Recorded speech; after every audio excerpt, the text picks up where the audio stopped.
vote was as follows. President Behringer, aye. Clerk Hernandez, aye. Member Nilsson, aye. Member Colomb, aye. Member Funk, aye. And that then takes us to the Pledge of Allegiance. If you'll please rise and join with me, place your right hand over your heart. Ready, begin.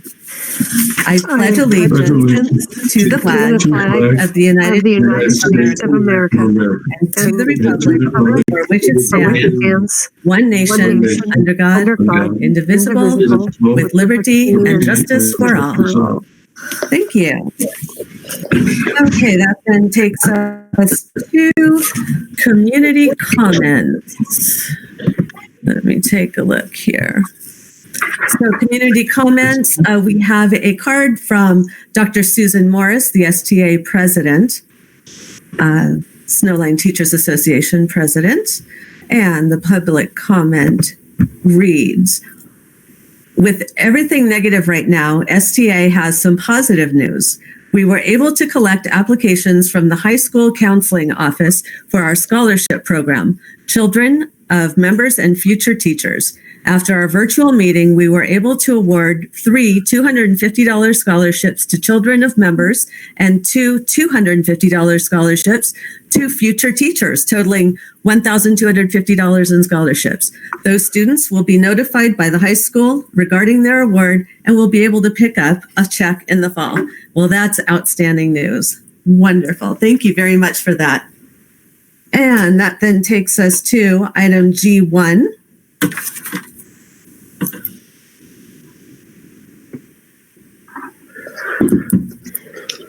And introductory remarks for the Snowline Joint Unified School District Board meeting, May 12th, 2020. Public hearing on Desert Trails Preparatory Academy 2 charter petition.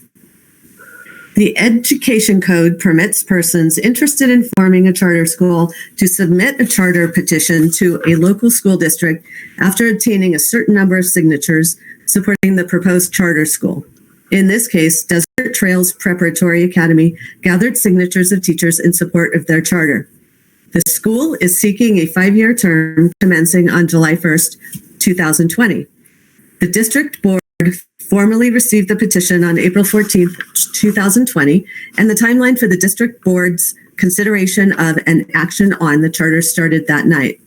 Tonight, the district board will conduct a public hearing on the provisions of the charter and consider the level of support for the petition.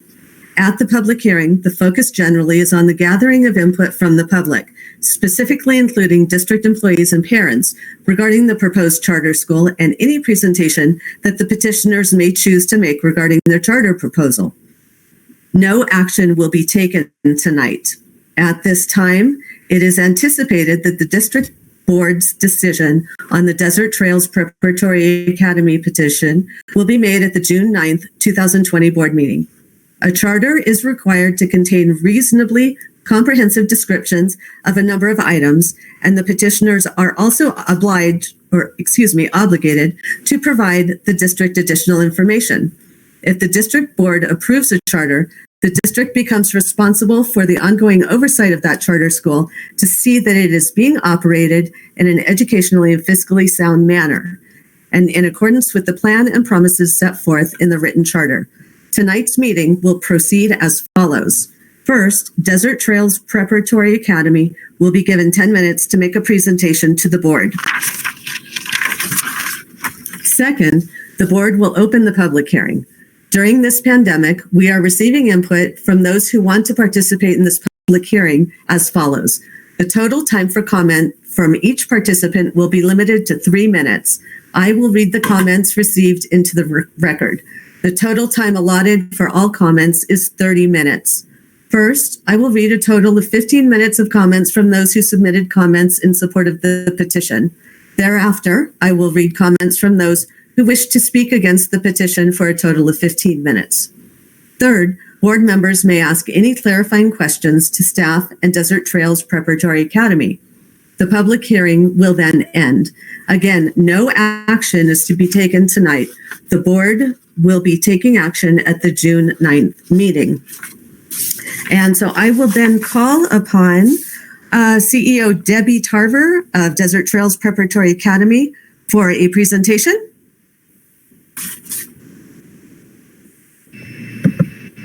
Good evening, Superintendent and Board of Directors. My name is Deborah Tarver, the CEO and lead petitioner for Desert Trails Preparatory Academy 2. Thank you for having us present to you tonight. I want to introduce Tiffany Sutton, who is principal of Desert Trails Preparatory Academy, who will be presenting the PowerPoint, and Daniel Lee of ICON will discuss the budget. After we are done, we will be happy to answer any questions you may have for us. Thank you. And we have allotted 10 minutes for your presentation. Please begin. Okay, thank you. Thank you. Tiffany, you can start the PowerPoint.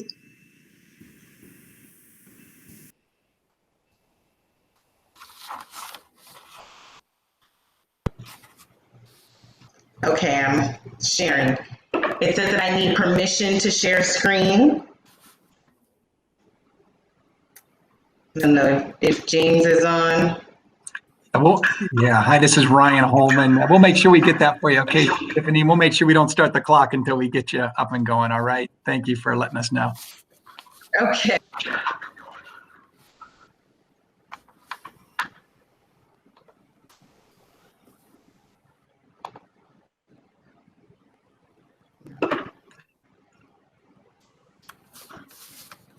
Tiffany, we got a great crew, so it's just happening in the background. So thanks for being patient here. We appreciate that. These are uncharted waters for sure, at least in Snowline. I feel like it across the globe, right? I know. Thanks for being patient. No problem.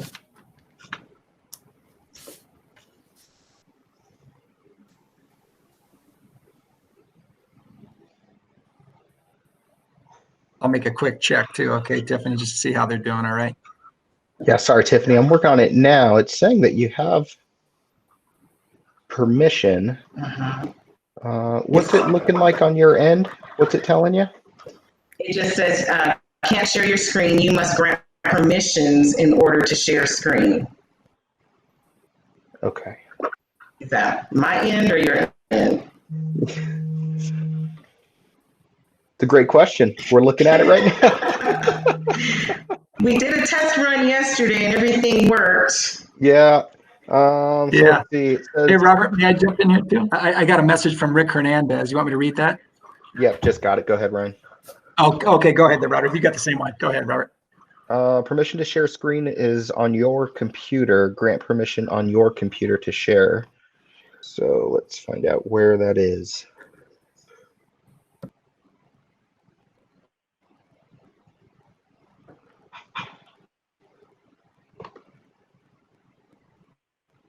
So much for all that great practice, Tiffany. I know. It worked fine this weekend, Tiffany, you know, jeez. Yeah, everything was working yesterday. Exactly. We appreciate your patience. Thanks so much. You and Debbie, you too. Thanks for being patient with us. We'll get this going. Is it on my end or your end? Yeah, it's supposed to be on your computer. I'm going to try to get Rick to hop on here and see if he could help us out.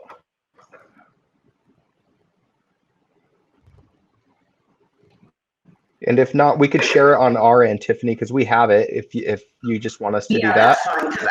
Okay. Yeah, I emailed it to James yesterday, so you guys should. Yeah, thanks for being flexible, Tiffany. All right, cool. Hey, James, if you you just want to share it on your screen, James, and we'll get things going. Yeah, I'll give it a shot on my screen. Thank you, sir. All right, no problem.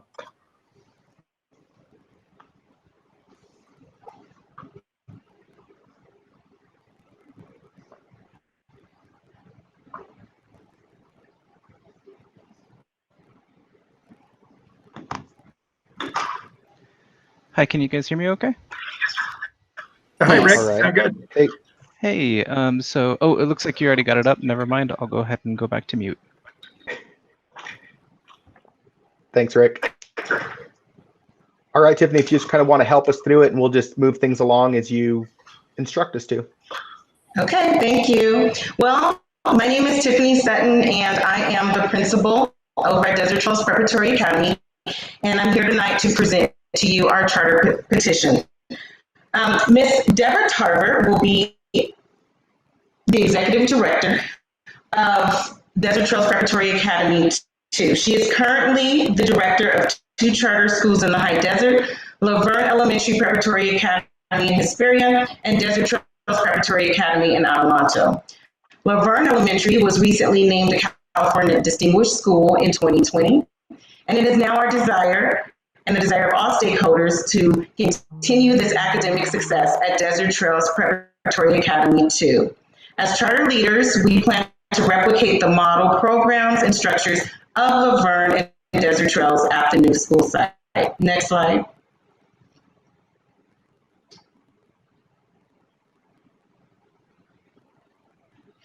The data here shows that the racial and ethnic population of Desert Trails Preparatory Academy 2 will serve is very similar to the population being served currently in the Snowline Joint Unified School District and the neighboring community. A significant focus of Desert Trails 2 is to close the achievement gap of scholars we serve.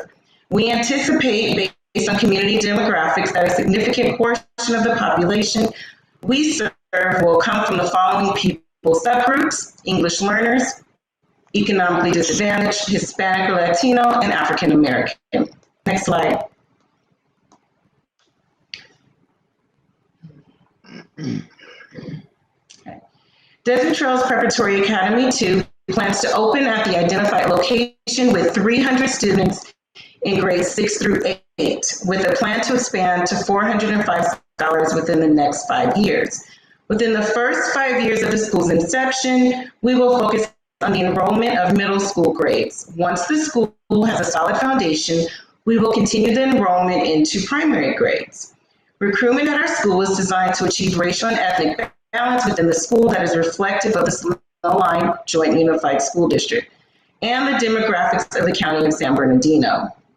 We also target learners who are not best served in large classrooms and who tend to fall through the cracks. Therefore, our class sizes are small, serving no more than 25 scholars in each classroom and fostering a program that meets the needs of individual learners. It is our true desire to foster academic success and close those achievement gaps. Next slide.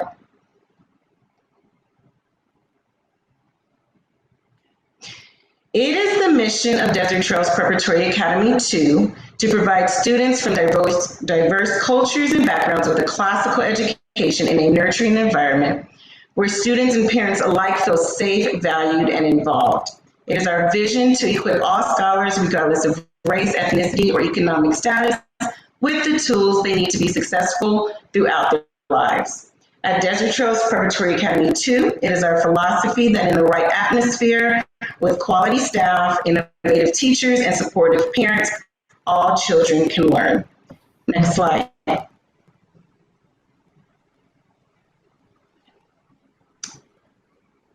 DTPA uses a number of core best practices in order to prepare our scholars to be successful lifelong learners. Listed here are quite a bit, but just to summarize this includes providing a safe and nurturing environment where scholars feel comfortable to learn, maintaining and modeling high expectations, and utilizing data to drive instruction and differentiation, hence meeting the needs of all learners. Next slide.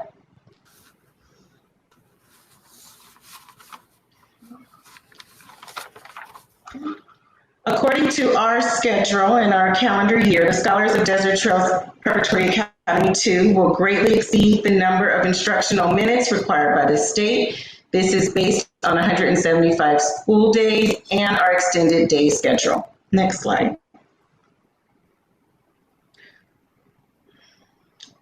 The curriculum and instruction utilized at Desert Trails Preparatory Academy 2 will be aligned to the Common Core standards, which ties very neatly to the classical model we follow. Our curriculum is up to date and aligned with 21st century learning, and we consistently use diagnostic assessments and ongoing progress monitoring to track student success. Next slide.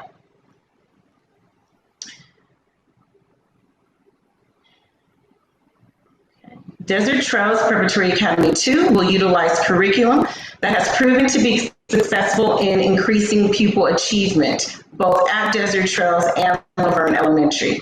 This is presented here in the chart.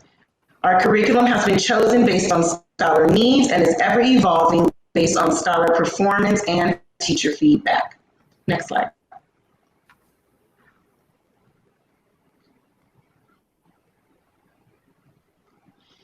In analyzing the 2018-2019 ELA and CAS scores, both of our sister schools, Desert Trails and Laverne Elementary, outperformed the local neighboring school districts in the communities they serve. This includes Hesperia Unified, Snowline Joint Unified, and Adelanto Elementary School District. We believe we have developed a solid program that works to close the achievement gap amongst the scholars we serve. Next slide.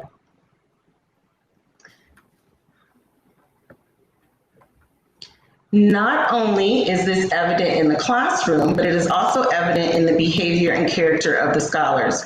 Over the past 3 school years, we have only experienced 2 suspensions at each of our sister school sites. This is due to our use of PBIS, Dahlgren's Teach You curriculum, and a strong and growing student support services department.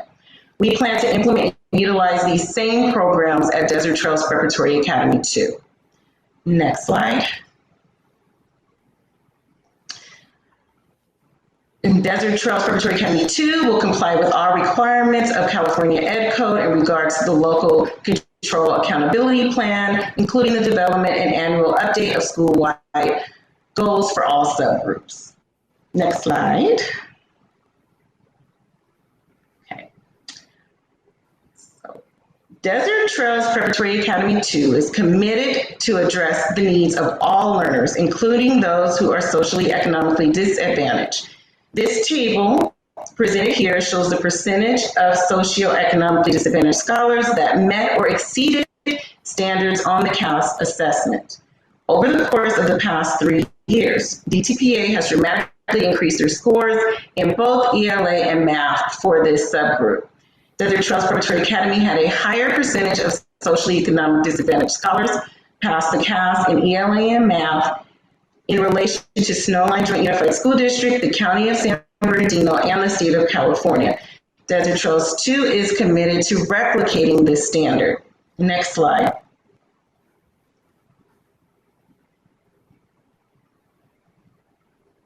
Okay. African American and Hispanic learners make up a significant and the majority of the population of learners at Desert Trails Preparatory Academy. It is expected that Desert Trails Preparatory Academy 2 will have very similar demographics. Therefore, the data provided below shows the 2018-2019 CAS scores by these subgroups at Desert Trails, Snowline Joint Unified School District, the County of San Bernardino, and the State of California.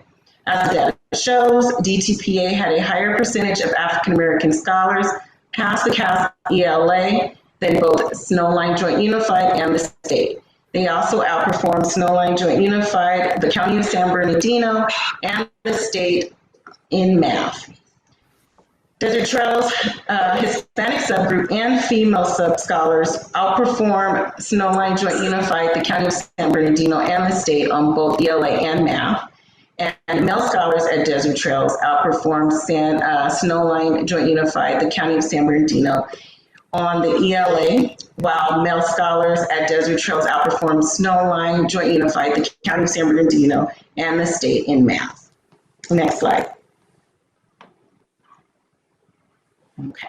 English learners, Desert Trails Preparatory Academy 2 will comply with all requirements of the state of California for all pupils, including English learners. English learners at Desert Trails Academy will be supported through a combination of modified instruction, a supportive school culture, and additional academic support as needed.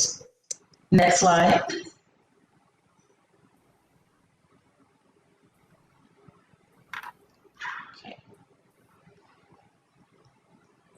Desert Trails Preparatory Academy will comply with all applicable state and federal laws in serving students with disabilities, including but not limited to Section 504 of the Rehabilitation Act, the Americans with Disabilities Act, and the Individuals with Disabilities in Education Improvement Act. Desert Trails Preparatory Academy 2 is its own LEA and is a member in good standing of the Desert Mountain Special Education Local Plan Area, or SELPA, in conformity with Ed Code. The facilities to be utilized by Desert Trails Preparatory Academy 2 shall be accessible for all students with disabilities. Desert Trails Preparatory Academy 2 is a member of the California Association of Health and Education Linked Professions. Desert Trails Preparatory Academy 2 recognizes its responsibility to enroll and support students with disabilities. No student who is otherwise eligible to enroll at Desert Trails Preparatory Academy 2 will be denied enrollment due to a disability or to the school's inability to provide necessary services. Next slide.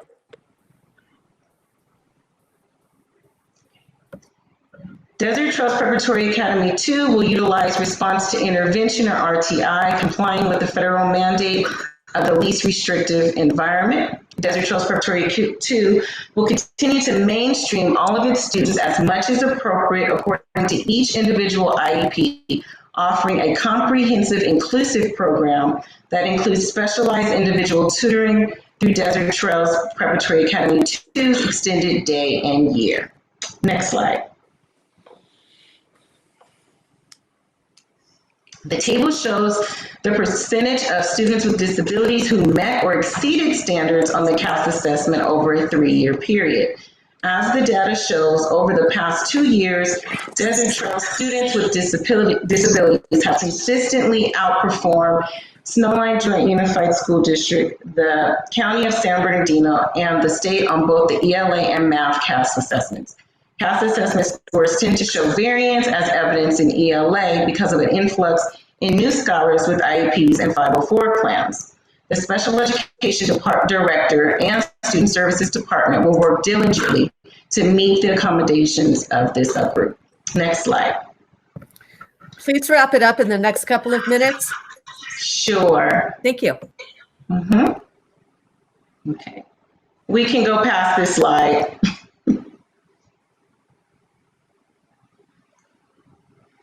Okay. The data in this chart shows the percentage of students in each grade that either met or exceeded the standards in ELA through the 2017-2019 CAS. Based on this metric, all of our scholars perform the same or better than the district average. It is the goal that we replicate and exceed these standards at Desert Trails Preparatory 2. Next slide. Okay, the data here shows the same for math, 2017 through 2019 CAS scores. Again, our scholars perform the same or better than the district average. Next slide.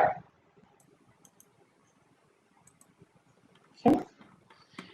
Desert Trails Preparatory Academy 2 shall adhere to all state testing requirements, including any future revisions of the education code that are applicable to charter schools. And this chart here just shows some of the other assessments that we participate in, including our computer-based diagnostic and assessment IRA. Next slide. Okay, our assessments drive our planning and our ability to meet individual needs. We take it very seriously. We assess quarterly, and all assessments are tracked and kept in assessment binders that are analyzed by administration.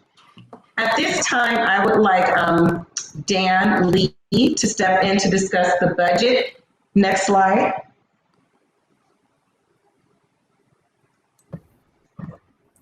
He's going to have about 1 minute. You've exceeded the amount of time. Yeah, so this is Daniel Lee. I'll make it short here. The DT is not only successful for the educationally, but last 7-year experience in DT there's a lot of financial healthy and strong financial background. So in this experience, I believe that DT2 will be success. And this budget is built up based on the experience from the DT school. And then the just bottom line is we're expecting first 5 years with a net income, the fund balance positive for the next 5 years in the business. I'm gonna move back to hand out to the certain. Next slide. Last slide. All right, we thank you for your time and your consideration, and we hope to be able to serve your community by providing a strong academic foundation and character program. Thank you. Thank you for the presentation.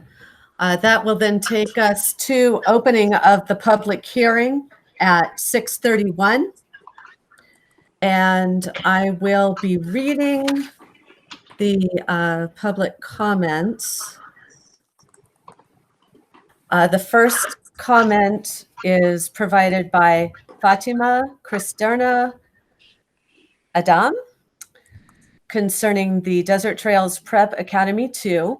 Prior to the meeting tonight, I submitted the following comment to the board and superintendent. My name is Fatima Cristerna Adam, and I am the Local Advocacy Senior Director in Southern California for the California Charter Schools Association.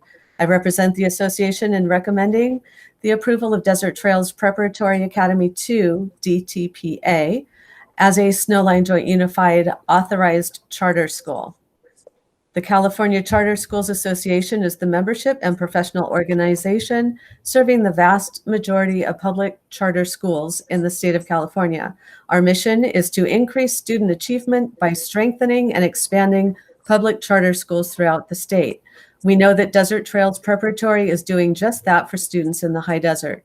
The association has been working with Desert Trails since its inception over 6 years ago, and even longer with their sister Laverne Preparatory Academy School in Hesperia. We know them as an exemplary group of charter schools with phenomenal leaders at the forefront. We are confident that the schools are offering a high-quality choice for families in the high desert area and can continue providing the same caliber of education upon approval of this DTPA2 petition.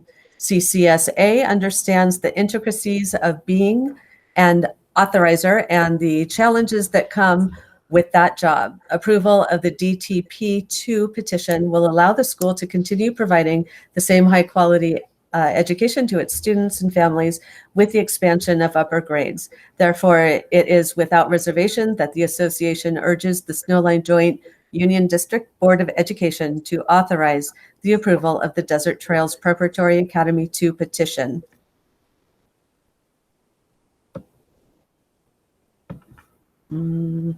Scrolling to the end.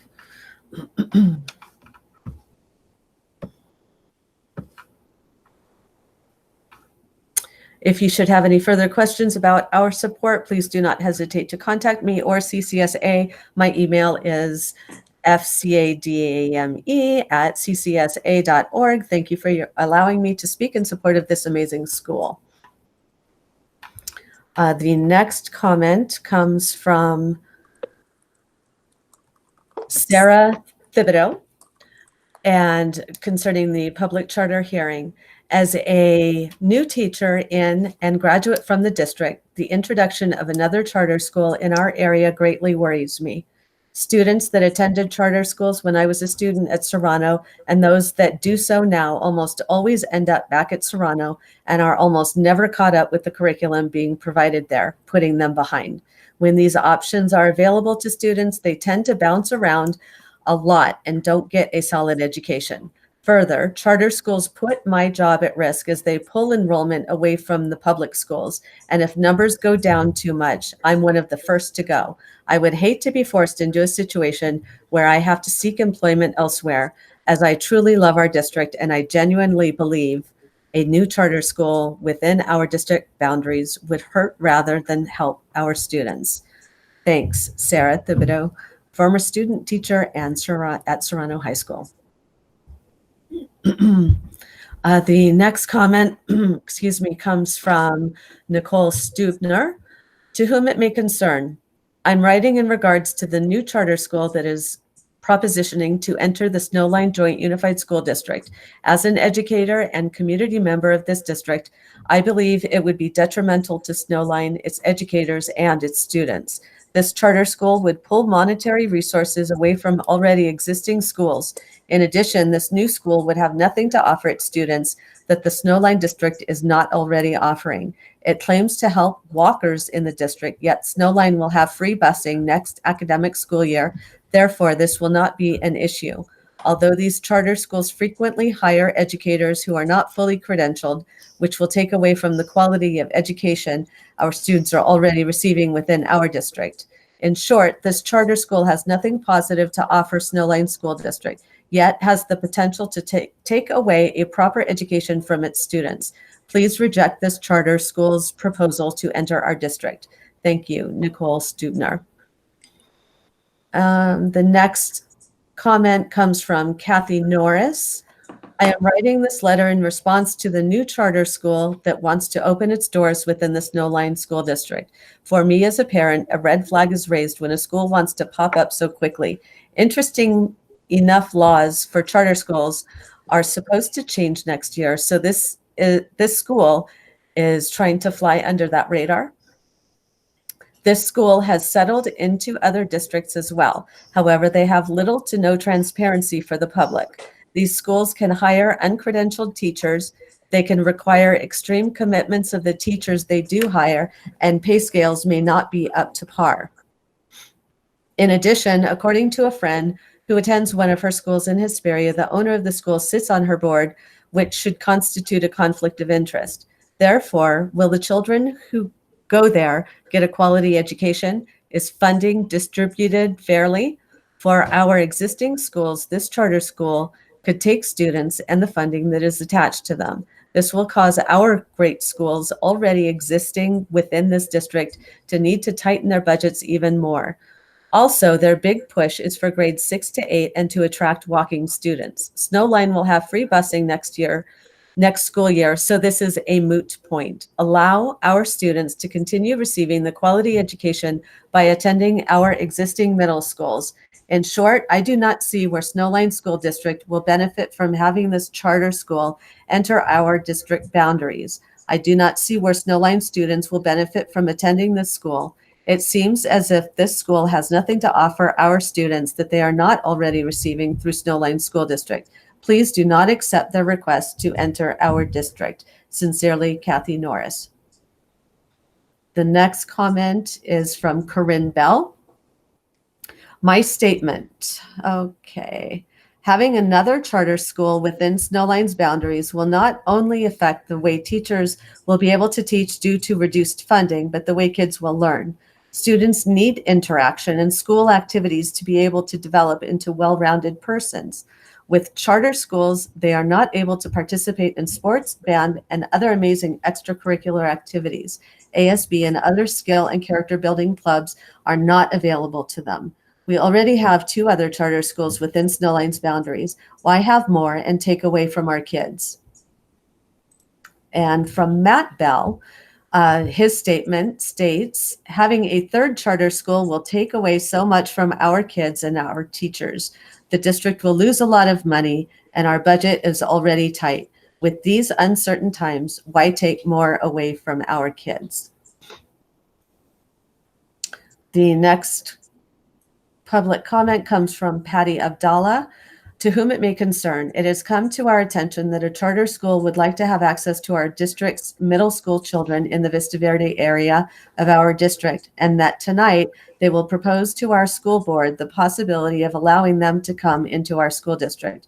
Please know that this would be very detrimental to our district. As we are all very much aware, our district is in declining enrollment, and every student that we can retain in our district supports our unique district as a whole. The bottom line is that we need to keep our students and families in our district schools and to not allow a charter school to come in and take them away from us.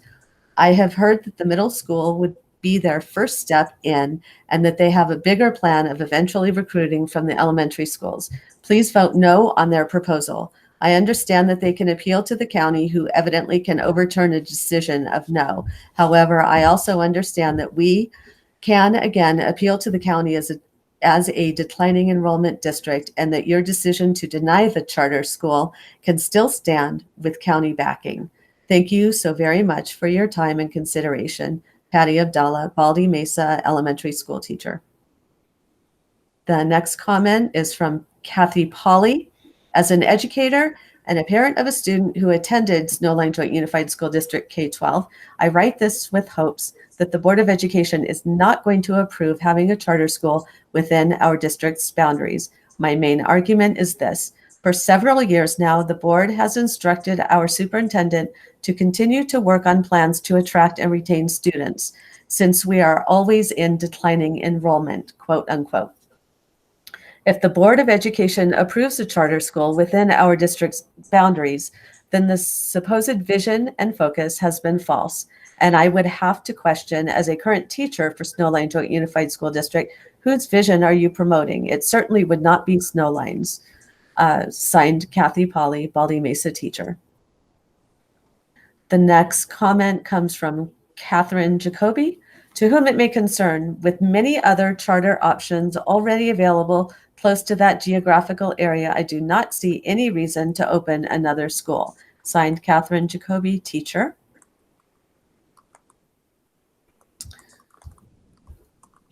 And the next comment is from Lisa Bradford. This letter is to inform the Snowline School Board how I feel about the possibility of another charter school in our district. I think it would be a huge disservice to our existing schools.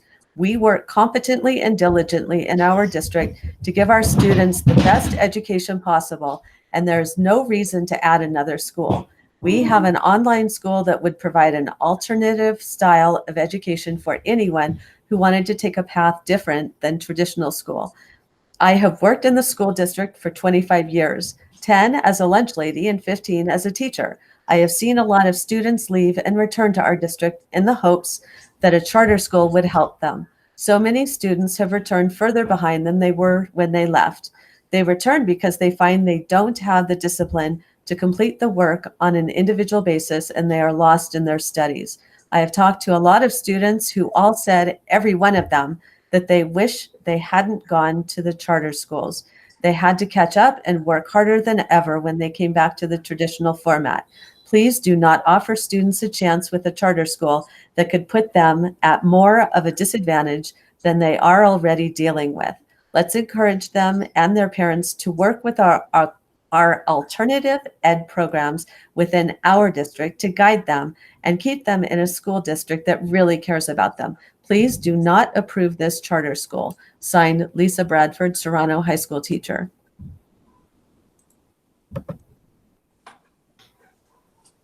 The next comment comes from Todd Anton. To whom it may concern, I am Todd Anton, a 30-year veteran teacher in the Snowline Joint Unified School District. I am writing to voice my strong opposition to the pending petition of a 6 to 8 charter school and all of the financial burdens encumbered to our district and community because of it. We are a rural district in an unincorporated part of San Bernardino County and do not have the tax base and annual revenue generated from sales tax, property taxes from building, as our surrounding incorporated districts do, to support such unfunded mandates as this charter school would require.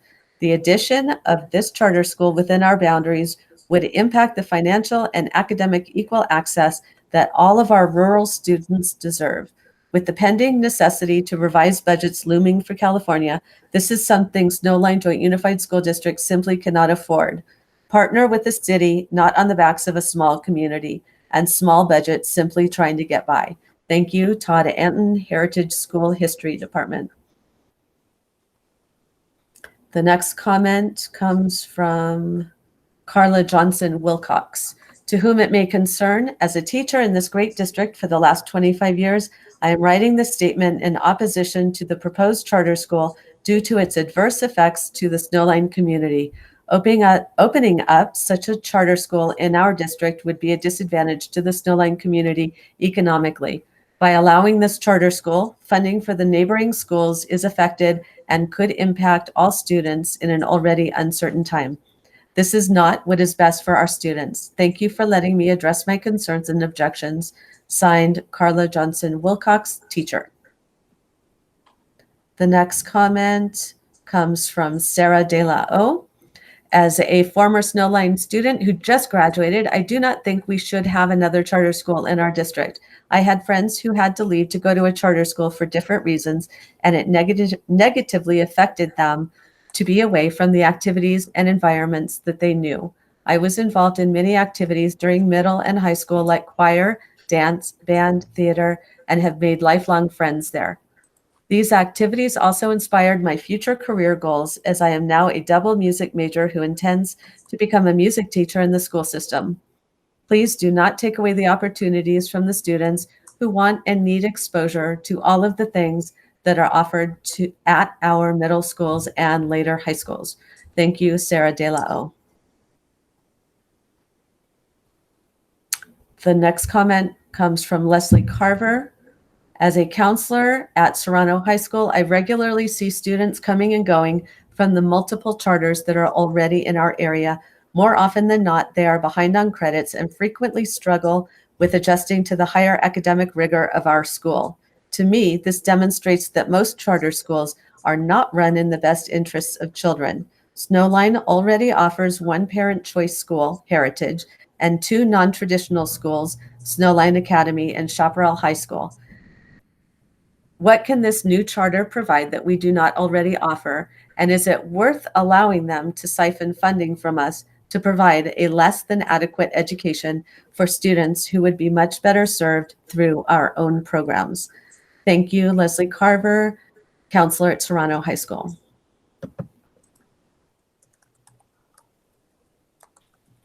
The next comment comes from Beverly Quinn. To whom it may concern, as a teacher in the Snowline Joint Unified School District, I am opposed to the creation of a new private charter school within our district boundaries. In my experience, students who have attended these schools and then come back to Serrano struggle to maintain high academic standards. Other options already exist within our school district boundaries. A new private charter school would not only be unnecessary, but it would take away resources from our current students. Sincerely, Mrs. Beverly Quinn, Director, Serrano Center Stage at Serrano Performing Arts Department at Serrano High School. The next comment comes from Nancy Welter. Dear Snowline Board, I, Nancy L. Welter, teacher at Baldy Mesa, strongly urge you not to pass a vote for a charter school within our boundaries of Snowline Joint Unified School District. Snowline already has distinguished schools that support students in a variety of ways, and adding another charter school would negatively affect our enrollment status of Quail Valley and Heritage. In addition, it would not be fair for a new charter school to be funded from the district to pay for their special education services, nor take monies from our general fund for their resources. I urge you to vote nay on accepting a new charter school within our Snowline boundaries.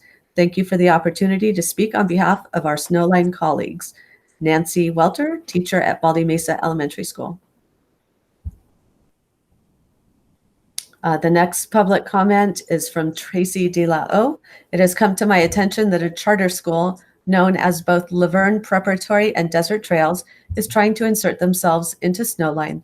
From my research, it appears that teachers at these sites may not even need to be fully credentialed. This is troubling to me as a teacher and parent. Many of us are concerned about the negative impact this will have on our Snowline community. Snowline already provides excellent resources for students and families. This will affect our students in many ways. We would likely have lost funding due to any students leaving, which will impact those who are still there. What requirements do charter schools have to service students with special needs? I believe that certain charter schools keep the ADA, but then may require the home district to fund all extra services. Laws for charter schools are due to be reviewed soon. Would it not be best to wait and see, as it sounds like the laws will be revised to ensure that students are getting what they need? Sincerely, Tracy De La O. The next comment is from Kim Opreck. Snowline students are some of the best in the desert. Why would our board willingly try and give those students away? We struggle with funding from the state level already with our declining enrollment and struggle to provide the technologic infrastructure and programs all our students need. Snowline teachers are highly educated, creative, and caring individuals who strive to do what is best for every single student in our community. The school closures caused by COVID-19 have provided the staff of Snowline another opportunity to band together and show our students that we have their needs as our top priority. These needs include emotional and mental well-being, to various levels and methods of instruction that meet as many individual needs as possible, from honors and AP to moderate severe special education. If the board truly cares about this community, the students and their families, then they will vote against a new charter school and allow the teachers that were hired by the district to continue doing what they do best, educating and caring for our community in the best way possible with a top-notch Snowline education. Sincerely, Kim Uprick, Snowline special education teacher and parent. The next comment comes from Chris Graham. Good afternoon, school board members. I am writing to you to consider carefully the ramifications of having a middle school charter in the Vista Verde area. In addition to the many financial reasons against having another charter school within our boundaries, you may not have thought about the effect on Quail Valley's school climate. Depending on which type of students they market the charter towards will depend on the outcome at Quail Valley. After Riverside Prep opened with busing in Vista Verde's neighborhood, it majorly affected Vista's school climate. We had many great families leave our school. Vista Verde, over the next few years, lost its balance of diversification and student educational levels. In my opinion, as a Vista teacher during that time, it was really not a good outcome for the school. Please consider not agreeing to allow another charter school within our Snowline district boundaries. Thank you for all you do for our district. Signed, Chris Graham, first grade teacher, Phelan Elementary.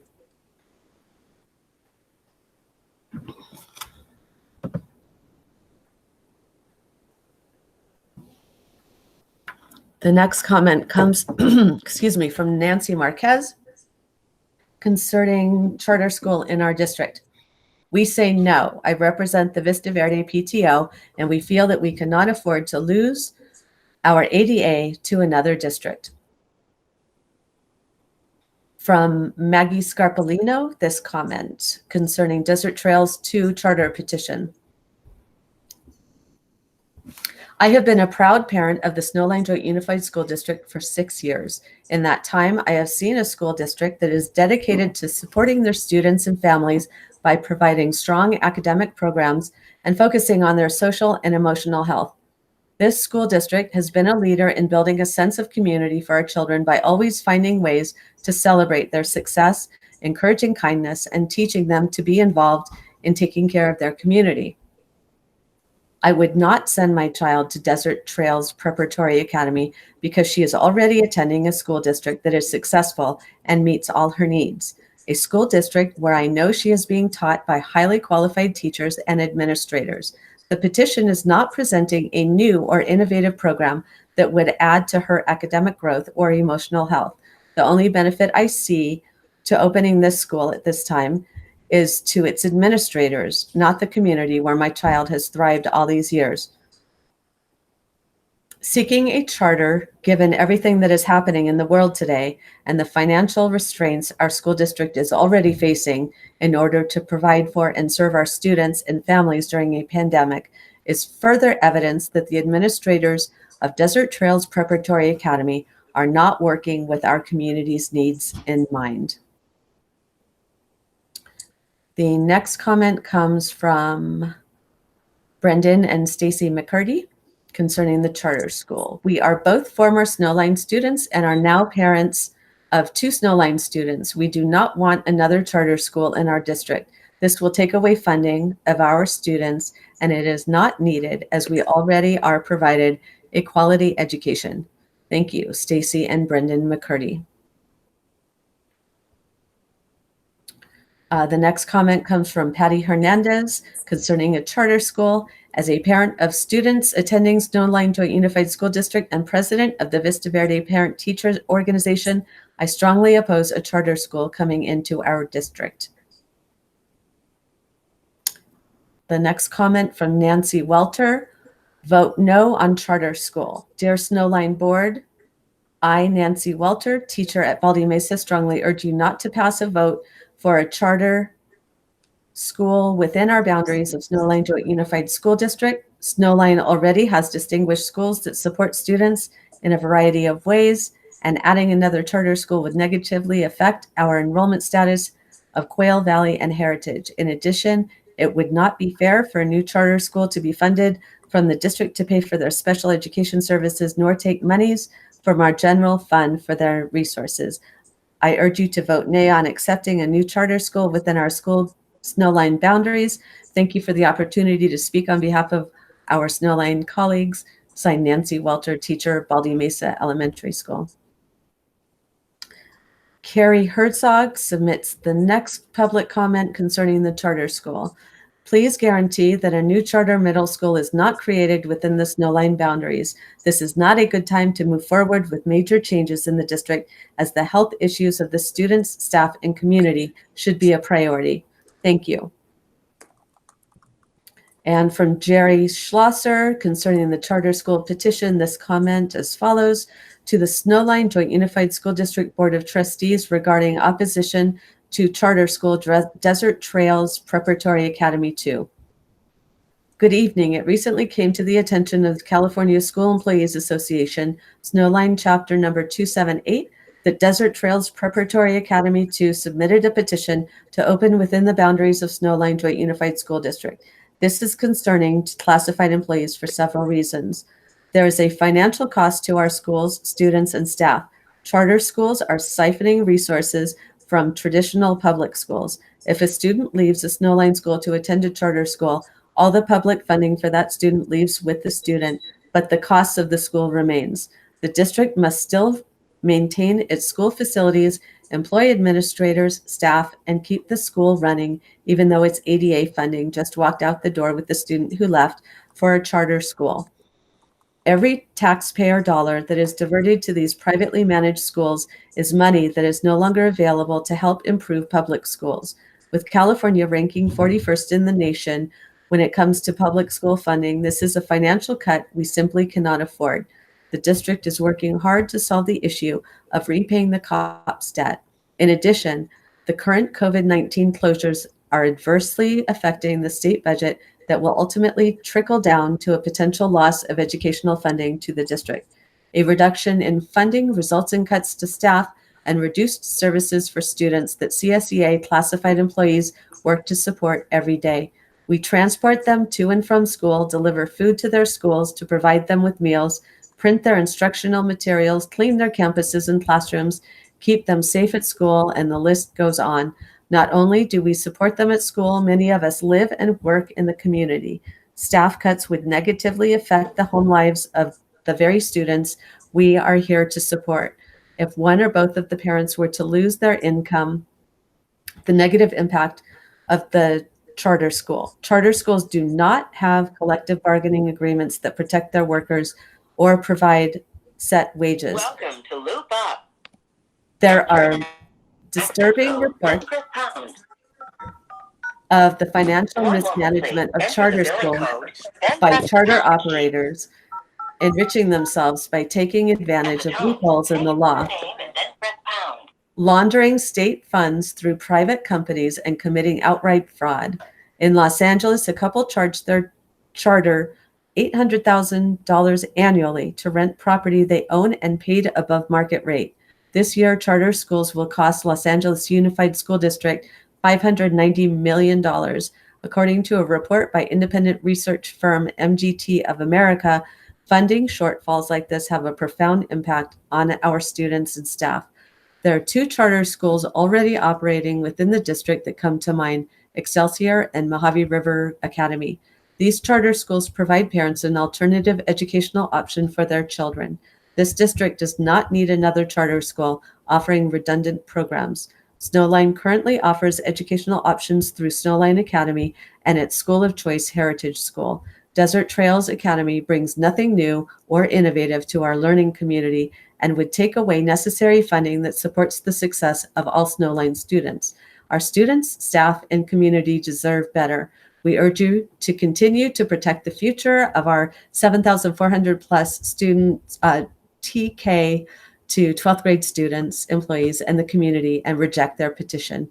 Thank you, Jerry Schlosser, President of CSEA Snowline Chapter number 278. Okay, so I've been reading on and on these letters, and I understand that there are many, many more to be read. And I would look to consensus.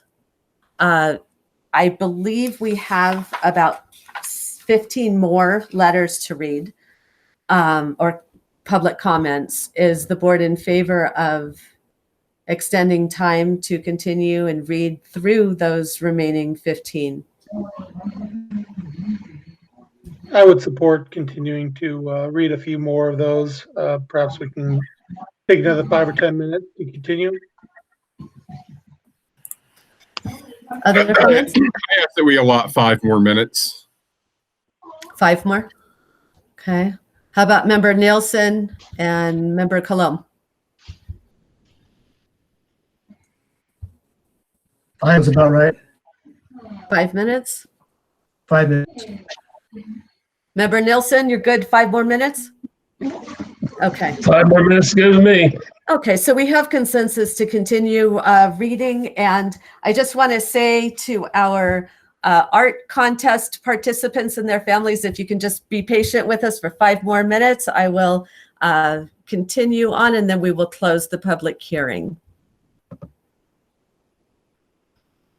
5 more minutes will take us to 7:07 according to my clock. The next comment comes from Susan Thomas concerning Desert Trails Preparatory Academy. Do not approve charter. That was brief.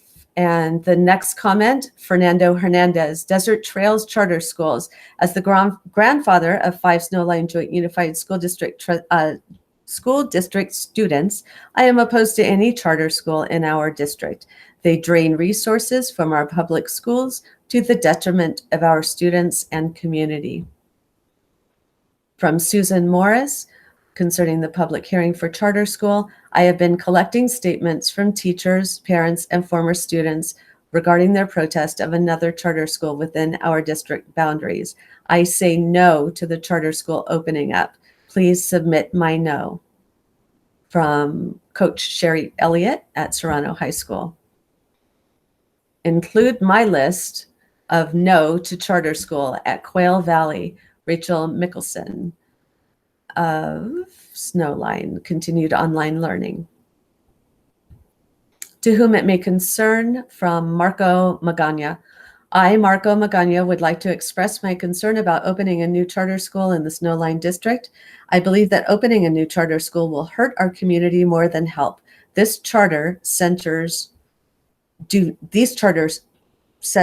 not provide the necessary skills that our students need to go to college and become respectable, educated members of our community. Opening a new charter school will hurt our students more than help them. I say no to a charter school. From Jenny Scherf. From Jane Harrower, to whom it may concern, I find it disheartening that yet another charter school wants to join an already saturated area like our Little High Desert. I understand it gives students more options, but if we give too many options in schools, then we limit what each school can provide for the students. It spreads the funding too thin, and it saturates the area, which leaves Serrano High School students with less and less funding and possible work-based learning sites. This new school offers nothing new and innovative that we don't already offer our students. I feel the choice of allowing or disallowing this new charter school is a very easy choice for our community to make. The decision should be no, because we need to focus on what we have available for our students here now, especially in this critical situation when we are looking at possible financial hardship in the immediate future for our schools. I'm in our community now. Thank you for your consideration, Jane Harrower, CTE teacher at Serrano High School. And from Elizabeth Tubins. Hello, my name is Elizabeth. I teach 5th grade. I am opposed to having a charter school open at this time, as it will dip into funds we need for our students and possibly result in having our wonderful middle school teachers lose their jobs. I cannot speak for anyone else, but what I can say for my class is that all of my students are looking forward to going to Quail Valley. They have They have their hearts set on it, as do their parents. My students miss their friends. In fact, one of the reasons they are hanging in there is the hope of being reunited with their friends at the school they are all looking forward to going to next year. From Angela Stepp, how many schools does one small community need? With a variety of options already present within Snowline, the addition of a new school is one more unnecessary choice. What happens when a plethora of choices outweigh the need? Waste, a waste of time, resources, and money. This does not seem like the time to waste, but a time to nurture, love, and build upon what we have. Signed, Angela Stepp, 5th grade teacher at Pinyon Hills Elementary. I, Brittany Newkirk, would like to submit a statement to say no to a charter school opening near Quail Valley. Submit no for Julie Arnswald. From Susan Anton at Heritage, it is very apparent that we in Snowline already have to make do with less than our sister districts in the long-established cities of Victorville, Adelanto, Hesperia, and Apple Valley. This new charter will destroy our district fiscally to serve our students, and my fear is the declining enrollment will result in lost jobs of dedicated teachers and impact our daily ADA funding and serving our families. My anger is, why should Snowline be the host for charter schools seeking Snowline's demise? This is something we cannot, should not, must not consider for the sake of Snowline's future. Signed, Susan Anton, Heritage teacher. And the last one is from Deanna Newman. No to a charter school 6 to 8 in the boundaries of Snowline School District, and absolutely no next to Quail Valley Middle School. Enrollment is already declining. We at Quail Valley work extremely hard to provide the highest quality education for our students. We provide highly educated, credentialed teachers for all of our students to be successful and to receive the best education possible. Our staff are not only educators, but we are real people who love our students. Our goal is to help students achieve the highest education. Charter schools are in it for the money. We are in education for the future of our children. Say no to charter schools. Preserve the integrity of our incredible school, district, students, and neighbors. Sincerely, Deanna Newman. Okay, we had a few more comments to read, but we'll be sure to get those comments to the board. But at this time, we can then move to close the hearing at 7:09. And let's see here. So the hearing is closed at 7:09.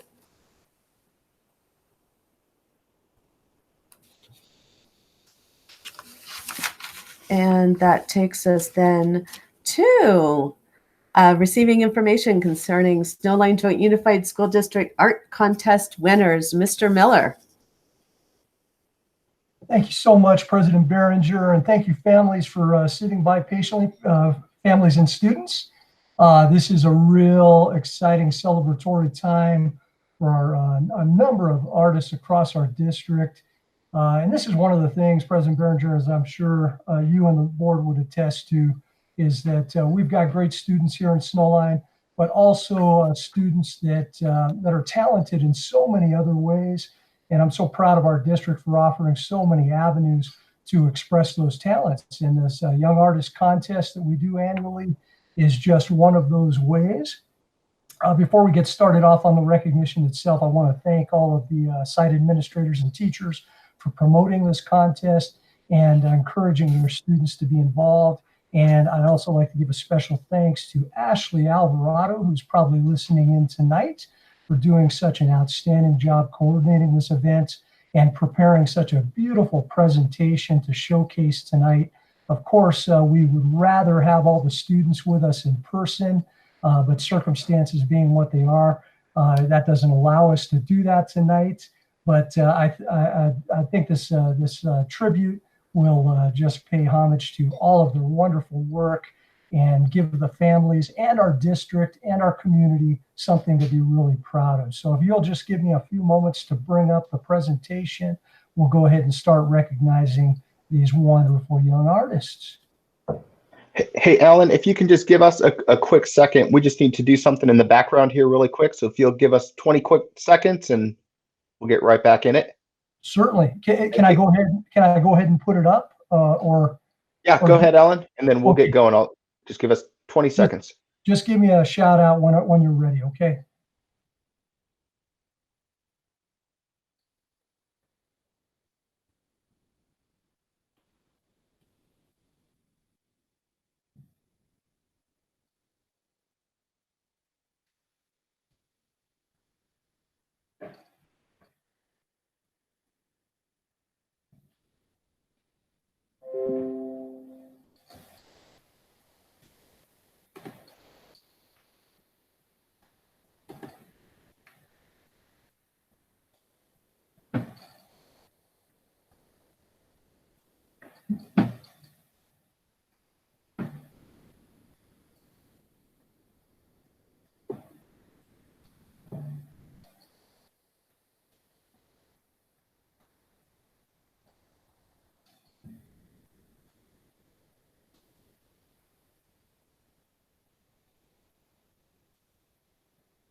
Mr. Chacon, am I still in a holding pattern here? Yes, we're trying to fix the live stream. It's been freezing up and choppy. So we're trying to fix it through the entire presentation that we just had and the public hearing, and now trying to get it fixed during this break before we go on to the presentation for parents and students. Oh, perfect. Just give me, once again, just give me a shout out when you're ready and I'll roll.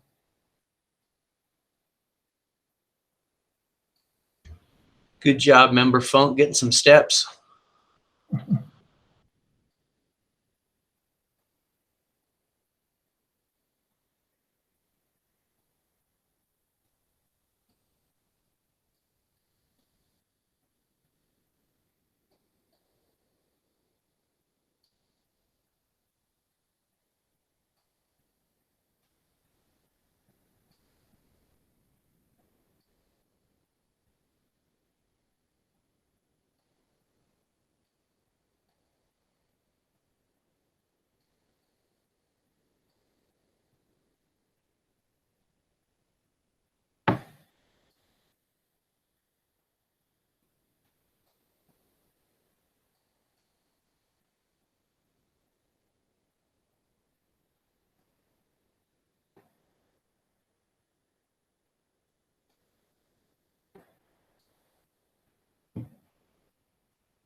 Okay, sorry about that, guys. We had some technical difficulties in the background. We had to change the stream around. Rick, I see you're on. You guys, you good to go, Rick? Just about. Let me finish this up real quick, and I need to set up OBS, and I should be able to get going again. Okay. Or not again, for the first time in a while. Let's see. Sorry, guys. Thank you for bearing with us. Yeah, sorry about this, guys.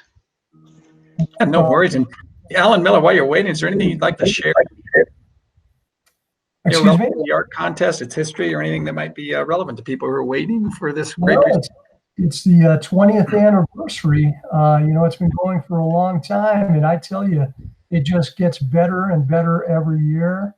You know, I'm really lucky to work in a place that we get to hang up all of this great art every year and have it up for a whole year, and then we change it out again. So it's wonderful. The students really get into it.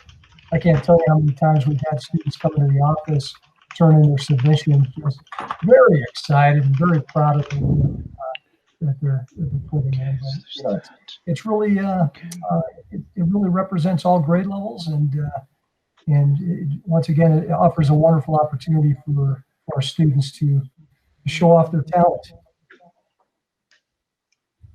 There's me. Not to mention a great view for an entire year in the boardroom, right? That's Mr. right. Miller, we love that view. Absolutely so appreciative of that, to be quite frank. Spoiler alert, you guys are in for a real treat to see some of the art that we're going to be displaying here. So, Is somebody presenting right now? Yeah, yeah, Alan's presenting. Can you redo the stop presenting and representing, please? Just real quick. Sure. Sorry about that. Go ahead and take. All right. Okay, I remove that. Now, do you want me to go ahead and start again? Yeah, go ahead and start it again real quick. You got it. Okay.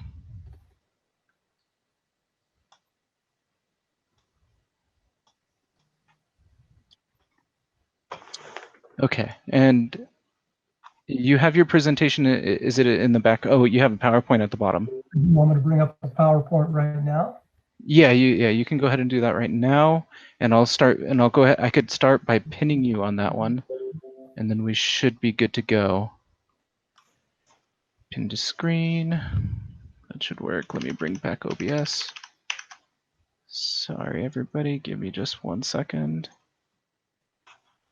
Okay, I believe oh, let's get rid of this one. Okay, yes. Okay, I think I'm ready. Are you guys?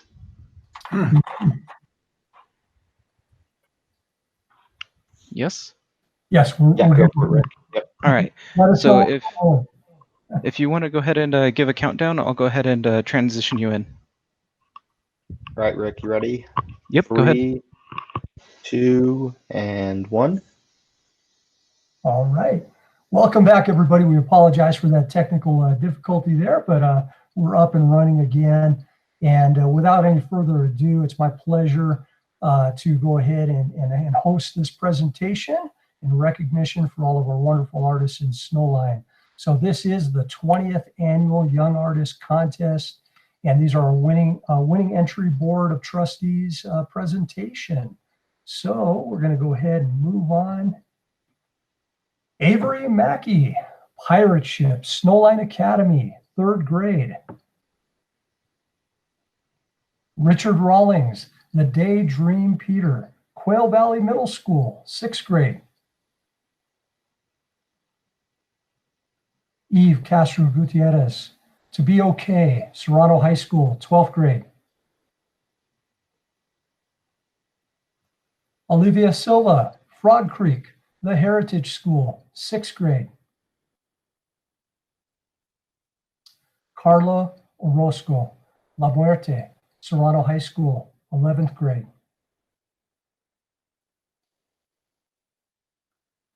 Ava Gill, Calling All Curious, The Heritage School, 6th grade.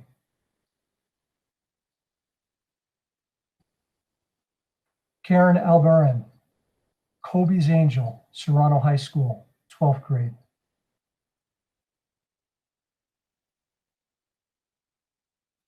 Jacob Young, Lazy Sunday, The Heritage School, 5th grade.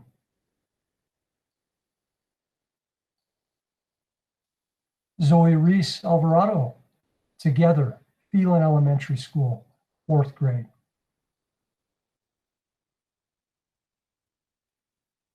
Amanda Scialpi, Forgotten Toy, Serrano High School, 12th grade.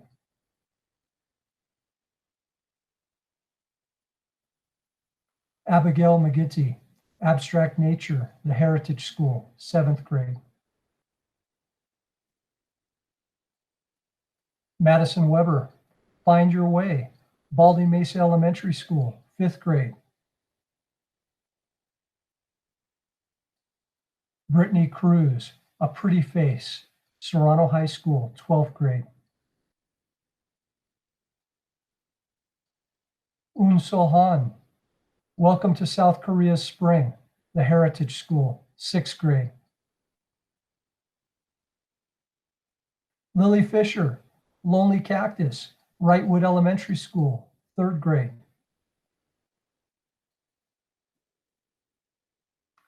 Emily Smith, Star Frozen Sky, Pinyon Mesa Middle School, 7th grade.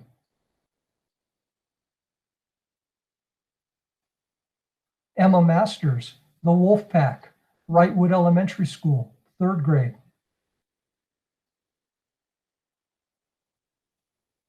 Kaylin Hill, Down Here, Pinyon Mesa Middle School, 8th grade. Samantha Hernandez, Fox First Sight of Night Sky, Phelan Elementary School, 4th grade.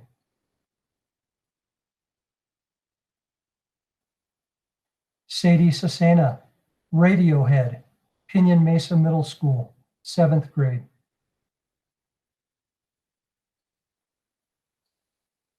Itali Soto, Corazon, Serrano High School, 12th grade.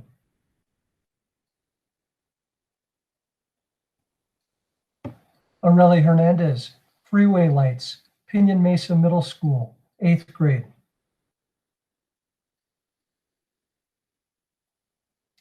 Jacob Cecil, The Rainbow City, Pinyon Hills Elementary School, kindergarten. Caitlin Anderson, Spring Bloom, Quail Valley Middle School, 8th grade. Katie Hill, Jimmy Swagels, Serrano High School, 11th grade.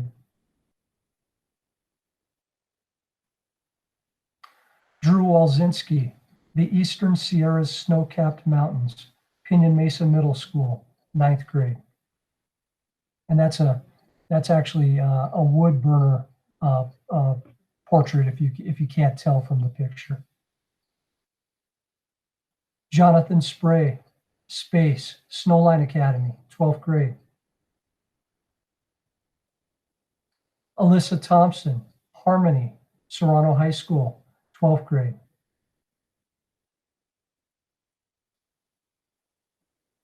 Lily Wallstrom, Summer at the Cabin, Phelan Elementary School, 5th grade. Mia Robolo, Tranquility, Serrano High School, 9th grade. Leah Qualls, Everything, Serrano High School, 9th grade. Christopher Phillips, Freedom, Pinyon Hills Elementary School, 2nd grade.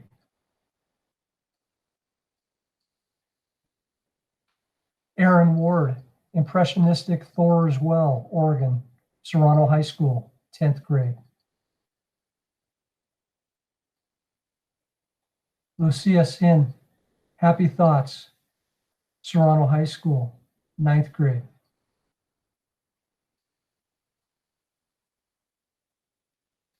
Ariana Esquer, Close Encounters, Serrano High School, 12th grade.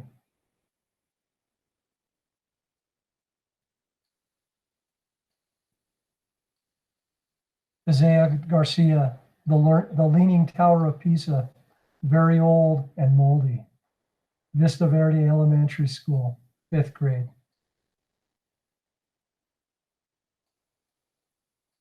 Rachel Yoon, Natura, Serrano High School, 10th grade.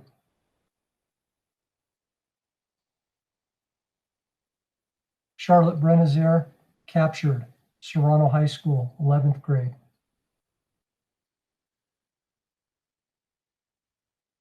Jesus Romo, Lost in Space, Serrano High School, 11th grade.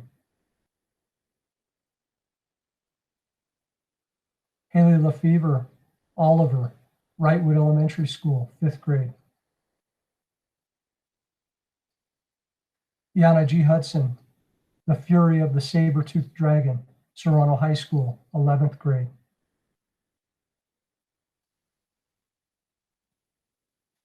Joy Sin, Railroad, Pinion Hills Elementary School, 5th grade.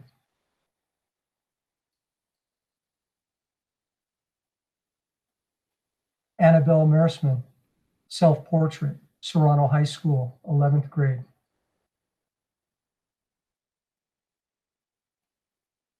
Mary Kim, Last Resort, Serrano High School, 12th grade.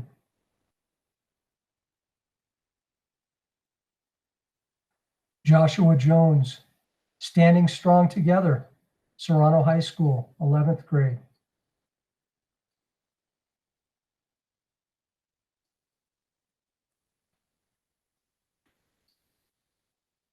And that concludes our Young Artist recognition. Amazing. Boy, was that some great art on Yeah. the Wow. Unbelievable. Very talented people. Good for them. Absolutely.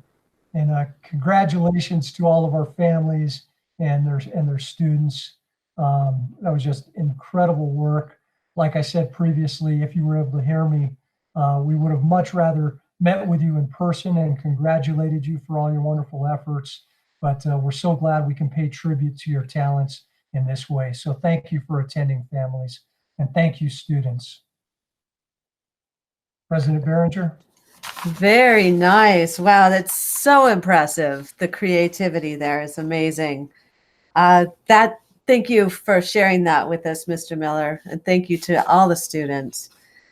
That takes us then to the consent agenda. I'll entertain a motion. Madam President, Dave Nielsen, I approve the agenda as presented unless a board member would like to pull an item. Okay, which one? If they want to. Oh, I see. Okay. And is there a second? Okay. I'll second. And are there any items to pull or any discussion? Okay. So we'll go on a roll call vote, starting with Member Hernandez. Aye. And Member Nelson. Aye. And Member Colomb. Aye. And Member Funk.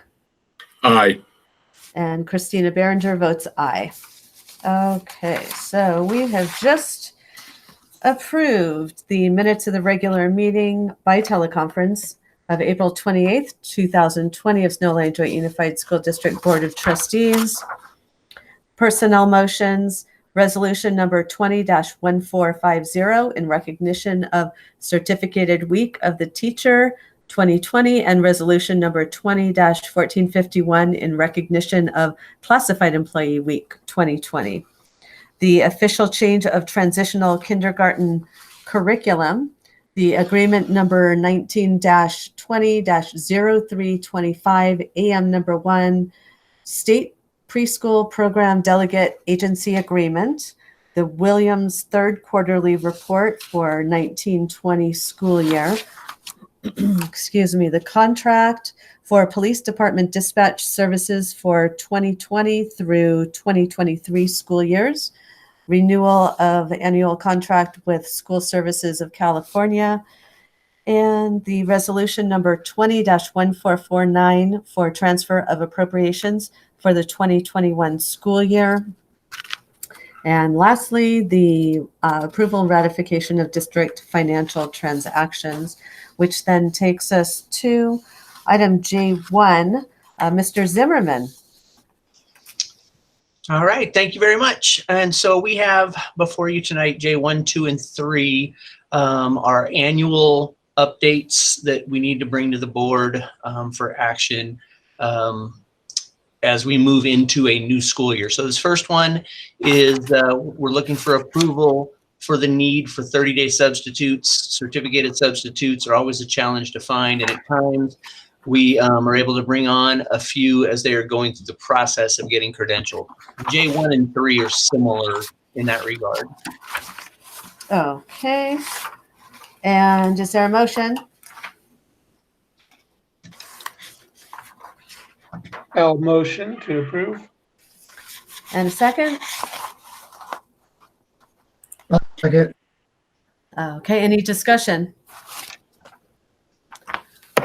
There being none, we'll go with a roll call vote. Member Hernandez? Aye. Member Nilsson? Aye.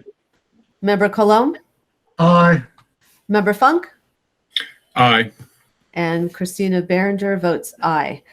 And item 2, J2, Mr. Zimmerman. Thank you. J2, we look for approval of our annual declaration of need for fully qualified teachers. We always look for teachers with credentials for the subject we're asking them to teach, but there are times that is a difficult thing to find. And so this declaration allows the state to know what school districts are looking for teacher-wise, and allows us to sometimes have to hire somebody on an emergency credential. And the rationale in there explains the priority we go through in looking for a teacher. We have to make our best estimate at these numbers when we fill this out at this time of year each year, and do the best we can. But this is something that the state uses for other reporting purposes to go out to universities to show what districts in the state are looking for. Okay, very good. And I'll entertain a motion. Dave Nielsen, I move that we accept as presented. Okay, and a second? I'll second. Member Funk, and we will do a roll call. Is there any discussion before we take a vote? Okay, there being none. Member Hernandez? Aye. Member Nilsson? Aye. Member Colomb? Aye. Member Funk? Aye. And Christina Behringer votes aye. And that takes us to item J3, Mr. Zimmerman, last one. And J3, similar to J1, but just a little bit different twist on the 30-day substitute permits that can be given out there as people are going through the process of passing the CBEST. Okay. I'll entertain a motion. I move we accept J3. And a second? I'll second it. Member Hernandez seconds. And roll call vote goes to Member Hernandez. Aye. Member Nilsson. Aye. Member Colomb. Aye. Member Funk. Aye. And Christina Behringer votes aye. And that then takes us to item K1 concerning the resolution. Dr. Holman? Thanks, President Behringer. Before the board here in K1 is an information discussion item specific to what was requested a number of board meetings ago, and we spent time at the last board meeting, and that is a resolution from the board and the development of that resolution specific to Snowline's needs as it relates to making statements against the use of electronic cigarettes and vaping devices, and ensuring that the resolution here that you want us to pursue fits Snowline Joint Unified School District. So attached to the agenda, of course, were the documents that that we used previous to today's meeting. And then, as was agreed upon at our last meeting, we developed a shared document. And that shared document was also included with, I think, at least some revisions that were recommended and brought to this discussion. So President Behringer, I would turn it right back to you to certainly facilitate with your colleagues any direction you would like to give us as we move forward, going away from today's meeting, with the idea that we would bring a draft for all of you to approve at the next meeting based upon the feedback that we would get right now. Okay. So everyone's had a chance to take a look at the the proposal. And are there changes that we would like to make? Well, I know I was in the document early on and made some changes. I don't know if anybody's reviewed and put any thought to that or have any additional comments, but I think the document looks, as I last saw it, probably a week or so ago. Mm-hmm. So I'm okay with it. Any other comments? Are there any needed changes? So I'm not hearing any. So it sounds like if we could bring back the document at our next meeting, we can go ahead and adopt the resolution of the draft. Yeah, thanks, President Behringer. We sure will. We'll make sure that we just clean that up based upon the document that you have in hand, and we'll have that ready for all of you, just as you mentioned at the next board meeting. So thank you very much. Very good. Thank you so much. And so then that looks to take us to board member comments. Member Hernandez? Well, thank you, Madam President. Appreciate that. Just got to start with that art contest.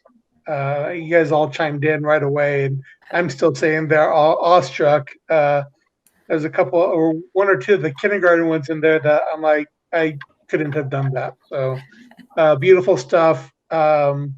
Really impressive across the board. That was really enjoyable. So thank you for always supporting that and bringing that to us, Superintendent and your staff. That's really great. I really do appreciate that. I was able to take a look at the Senior Go video that was shared with all of us, and gosh, that's impressive also. I mean, I think we are represented coast to coast with where everybody's going, all the way north to Alaska, all the way down to Hawaii, everywhere in between, and plenty represented right here in Victorville, down the hill, and Riverside. So gosh, absolutely everybody. There are a couple that I would have to just give a shout out to. I wrote the names down, and forgive me if I mispronounced them, but Zoe Deniga and Matthew Sprague. Great job to the two of you selecting Northern Arizona University. Go Lumberjacks. I'm an alum from there. Graduated with my mechanical engineering degree some time ago. And but good job, guys. You're gonna enjoy it. So congratulations, really, to everybody. I mean, everybody looks like they've got their eye on the prize and doing good stuff. So really happy for everybody. Thank you. And that's all I have, Madam President. Thank you, Member Hernandez. Member Nelson? Yes, bragging about being alumni at Cal Poly San Luis Obispo. I know there's a couple of our seniors headed that way. Go Mustangs, Mr. Hernandez. You went to a great university. There's another one up the coast. And one of the students is majoring in viticulture. And I've already donated my time to do any testing that needs to be done to make sure that our product is of high quality there at that fine university. So we'll see how that all comes out. What my school board comments for tonight, I brought it up at the last meeting, was about a 4-day work week for our teachers and students. The little bit of research that I've done in it, it shows that test scores remain the same. The majority of the teachers love it. I know in my own family, I had a couple of my son and his wife are teachers in the state of Washington. They were actually considering going to Colorado and taking a $10,000 cut in pay to go to a 4-day work week. And what the estimates is that the districts are saving around 2% of their entire budget by going to a 4-day work week. 2% of $90 million is $1.8 million. I think we really need to research that option. There's a few hurdles that have to be met. We have to still provide the same number of minutes of teaching time. We may have to get some special legislation. All that stuff is doable. But what we really need to do is we need to research. They're doing it in Colorado. South Dakota, North Dakota, Nebraska, and they're having a lot of success. Those are the states that I know that it's there. And it's another option that needs to be put out there and looked at. If we could save that kind of money, the teachers love it, the students love it, and we'll work with the parents to make sure they come on board with it. It's something to look at because that could go a long way to this COPS payment, to getting that paid. And so I want you to think about it a little bit, and then at the next board meeting, I'll ask, see if we want to have our administrators do a little more thorough research than the preliminary research that's been done. In the meantime, I know Member Funk, he's from Colorado. He probably saw quite a bit of that stuff up there when he was there. And so it's something that needs to be looked at. If we could do something that's a win for our teachers and a win for our students and helps us in this financial situation, I think there's several wins in there for everybody. That's all I have to say tonight, Madam President. Thank you, Member Nelson. And that takes us to Member Cologne. Yeah, I'm always impressed with those art things, especially the portraits. Those particularly amaze me. You know, how do they do those? Do they use a mirror, or how? Do you know how that works? You know, I don't know. I don't know if my guess is they might be looking at a photograph, you know, of their profile or whatnot. They may be looking in the mirror. I'm not sure. My daughter Audrey drew a picture of me the other day looking off of a photograph. So that's one technique. So I don't know. We'd have to get in the minds of those great artists. Member Coloma, if I can jump in real quickly, one of those, it was not a self-portrait, but you might remember is Jimmy Schweigels, and unfortunately, Jimmy Schweigels is one of our former students who recently passed away. I bring that up. I bring that up because Katie Hill, who drew that wonderful, I mean, just beautiful rendition of Jimmy Schweigels, there is actually I guess I would call it a video of her completing that picture that is sped up, that I'll try to find and get it to all of you. It's quite impressive, to say the least, and it does at least show the whole process from start to finish of a portrait. And again, I want to say this was you know, pretty close to 6, 8, 9, 10 months ago, but I'll try to run that down and get it to all of you because it is quite impressive, and she really, as in Katie, did very well in representing Jimmy Schweigels. Quite impressive, to say the least. So thanks for bringing that up. Mr. Nielsen, on that 4-day week, do they have teacher meetings on the non-school day or on the 5th day? Do you know?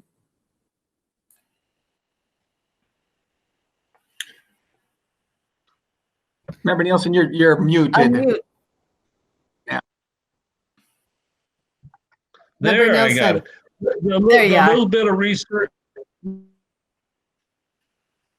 There I am. The little done on it, and I've read several articles on it. And that's the basis of my research. It appears to be a 4-day school week, and so they do all their meetings and they do all that. They encourage the parents to, if they have doctor's appointments or students need to miss a day of school, they try to get them to schedule all those times on that one day that they don't work. So basically what it is, they have a 3-day weekend and they work 4 days. The days are lengths are a little longer. If you think about it, to eliminate one day, you're probably going to have to add 7, 8, 9 minutes to a period to make up for that extra time. But the student in school increases because parents aren't pulling them out. The downfall with it, some parents have an issue the 4-day work week is how do they provide care on that one day that they don't have school. They have to provide their own daycare for their kids. That's the downside to it. In the rural districts like ours, they all love it. In the more urban districts, they've had more discussion about it. And it needs to be researched out and find out they overcame those challenges. But they are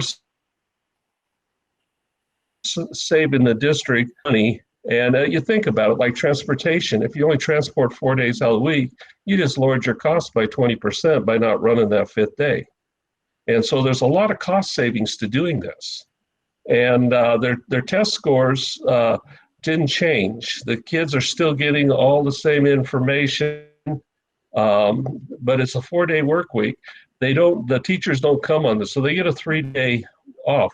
Like I said, my own son and his wife, who are teachers up in the state of Washington, they were seriously considering moving to Colorado and going there just because they love the outdoors and they'd have more times to spend in Colorado and enjoying all the things that Colorado offer. And they were willing to take a financial hit, which took me back a little bit. You know, my conservative nature, I'd take the money before I took the day off, you know, but a lot of teachers feel that way. And, you know, you're a former teacher. Some teachers need another day to get prepared for the next week.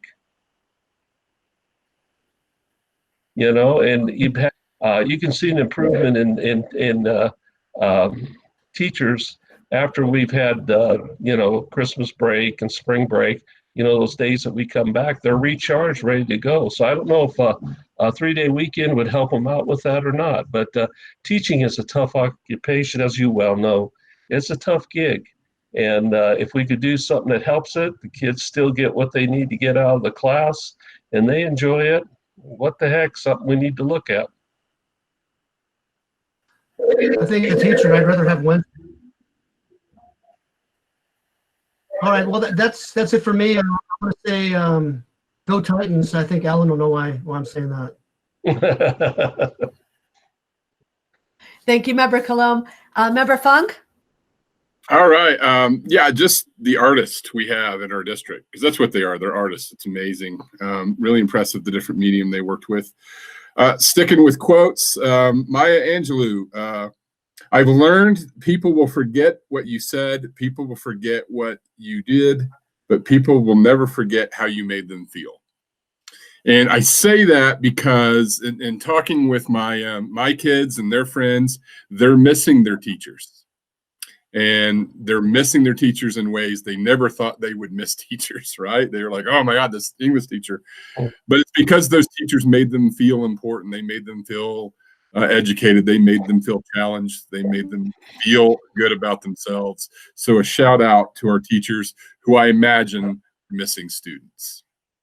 So I'm thinking about them. I listened to a TED Talk on vaping the other day, and I think it's important that we remind ourselves it's hardly the students' fault that they're vaping, that the vaping companies are marketing to our kids. It's predatory and it's wrong. And we need to remind people that no adult is vaping cotton candy flavored, whatever it is. So there needs to be support for these kids to get away from this horrendous drug and everything that it is. On the 4-day week within Colorado, our neighboring district had it, and a couple other around us. It was popularized by the ski districts. Gave those kids an extra day off to go skiing. What happened, the way the parents got around it is they did parent guilds. That from one Friday, all the kids came over to my house and we did something. And then on the next one, so the first semester parents hated it, but as they lived into it, they really started to enjoy it. So Dave, if we go that direction, it's not without precedent. It's not a bad idea. It's something that could happen. So I went to a CSBA webinar the other day. And as positive as I like to be, it was not good news. It talked about the $18 billion schools are facing in deficit and no plan. $54 billion the state's going to lose. So I think we just need to be mindful that if not all districts, most of us are going to be feeling this crunch for a long time. And so my heart goes out to all board members and superintendents and all those who are invested in education, that we've got some hard times ahead. And so we're going to have to make even harder decisions. and I don't know what they are. And then on the Senior Go video, I even noticed one student's going to the University of Oklahoma. So boomer sooner.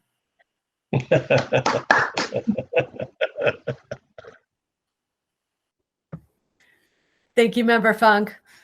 I was so touched by that Senior Go video. It was just fantastic to see the bright futures that these kids have ahead of them, and I wish them all the luck in the world. It was very touching. I just love the work that went into that effort, and I thank everybody involved with that.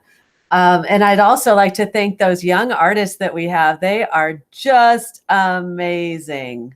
They are incredible, and it makes me so proud to go into that boardroom and say, this is a result of our students and their creativity and the work of the teachers that are guiding their creativity and their efforts. It's wonderful. But that is all I have, and it takes me to administrative comments. Mr. Miller? Thank you, President Berenger. And I've got a few comments here. But first of all, I'd like to say, boy, I'm sure I echo your sentiments, all of your sentiments, but boy, I'm just incredibly moved by the outpour of support and accolades for our school district. You know, we've got a really tight-knit community, but in some of the earlier comments today, it's really nice that to hear how so many people have their faith in what our incredible teachers and staff members are doing for students. So. With that, I'd just like to, touch on some of the work that's equating to. First being that this is advanced placement test season right now. This week, a lot of our students are taking the AP tests, working really hard. I commend the College Board for coming up with an alternative plan so that students could take advantage of this opportunity to gain college credit and really show their stuff in regards to mastery to specific subject areas that they're taking those tests on. My daughter's taken 3 tests this week. Tomorrow's her last day of taking tests. She's got her English AP test tomorrow, but really appreciate the work that the teachers have done in less than ideal circumstances to prep the kids for those AP exams and see them all the way across the finish line. So thank you, teachers. Also, wanted to speak about the Senior Go Day video. That video was incredible. And I tell you, we all work very hard, our teachers and staff members especially.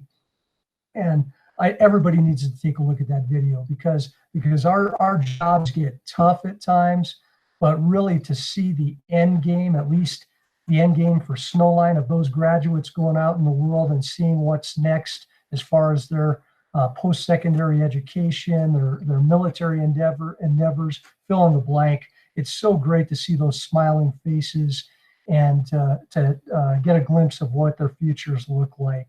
And yeah, special shout out to that future Sooner, Anna Funk.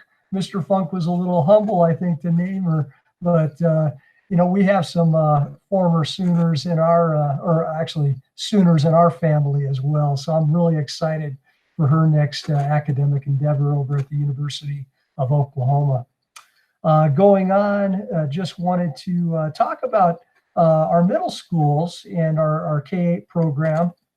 I wanted to talk about some great things that have happened. They're very timely.